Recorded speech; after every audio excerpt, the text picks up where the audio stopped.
Недавно и політолог Вадим Карасьов, лідер партії «Єдиний центр», також заявив, що Україна до сьогодні не оцінила мирну позицію русинов Закарпаття. І що він мав у виду?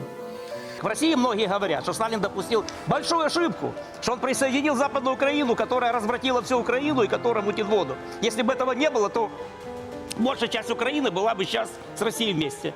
Когда Венгрия распалась по Трианонскому договору, больше венгров осталось за кордоном, чем в самой Венгрии. В Хартленде своем. В Хартленде же, в этой исконной территории, Будапешт, там, Мишковицы и так далее, так и, не помню до конца, 9 миллионов живет.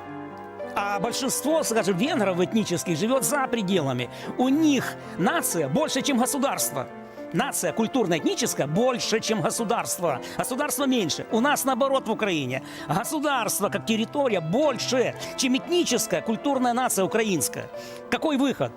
Во-первых, для того, чтобы не потерять территории, надо сделать так, чтобы всех объединяло что-то. А маленькая нация разъединяет нас. Еще раз говорю, я то, с чего начинал.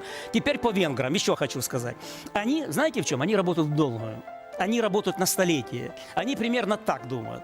Примерно 100 лет назад, в 1920 году или 22 году, могу ошибиться, произошло расчленение Венгрии. Мы потеряли большую часть своих территорий.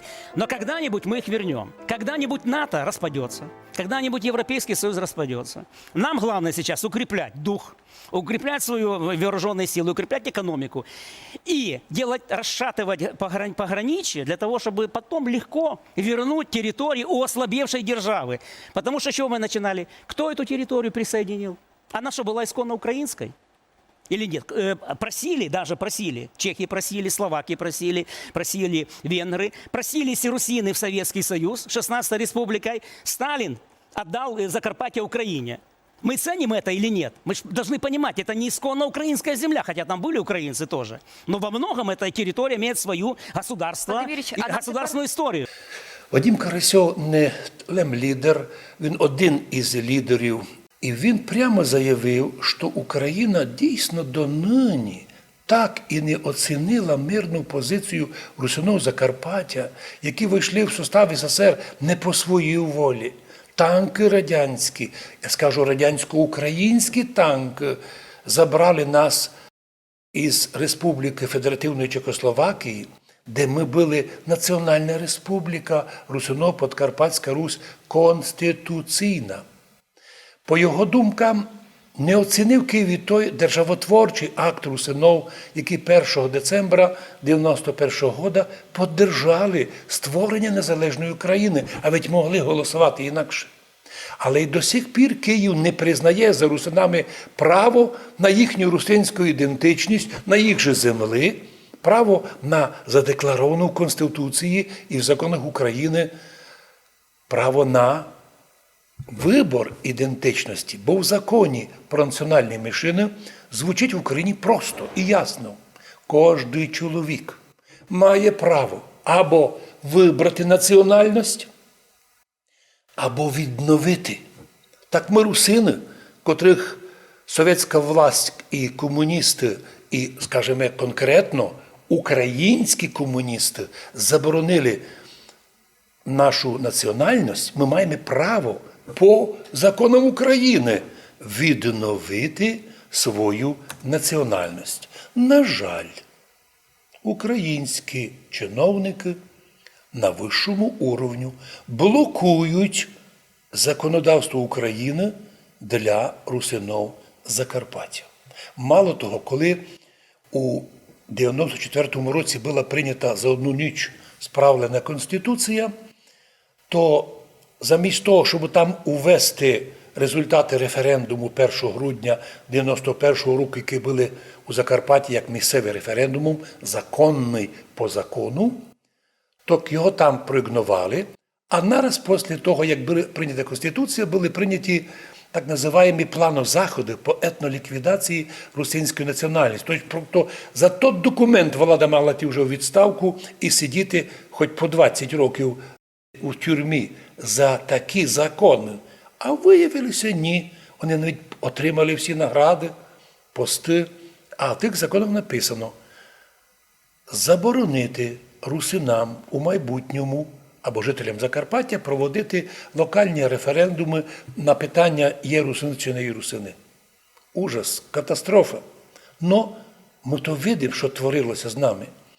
Там написано, що всім державним органам, як ради, адміністрації, навіть МІД України за границю, получили прямі указання боротися з русинами і фінансувати антирусинів по всім вопросам. Недавно журналістка одна вернулася із Словакії і сказала, хочеться плакати, що там українці знову стають русинами. Но їй відповіли, раз комуністи завели українство на Словакії, комуністи відти пішли, люди вертаються до свого, так як і ми. Так важливо нам розуміти, що Бог благословляє нам нині зоставатися русинами в інтересах України, в інтересах єдинства України. І, на жаль, що не розуміють, і як каже той політолог, недооцінили безсовісні, недооцінили мирну і демократичну і дипломатичну позицію русинов Закарпаття.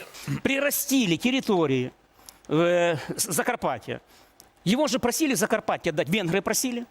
Но венграм Сталин сразу Нічого отказал. не змінилося, до Не, речі. потому что венграм Сталин отказал, потому что Хорти участвовал в антигитлеровской коалиции. Климент Готвальд просил, это руководитель Компартии Чехословакии, Сталин отказал. Более того, русины Закарпаття просили признать Закарпатскую Советскую Республику 16-й республикой Советского Союза. Сталин сказал, нет, она будет Украиной. В Украине. Я не говорю, что эти земли 1939 года, которые были там возвращены, да, тоже с, скажем так, брутально, не без насилия, крови и прочее. Так вот, смотрите, а если бы это была 16-я республика?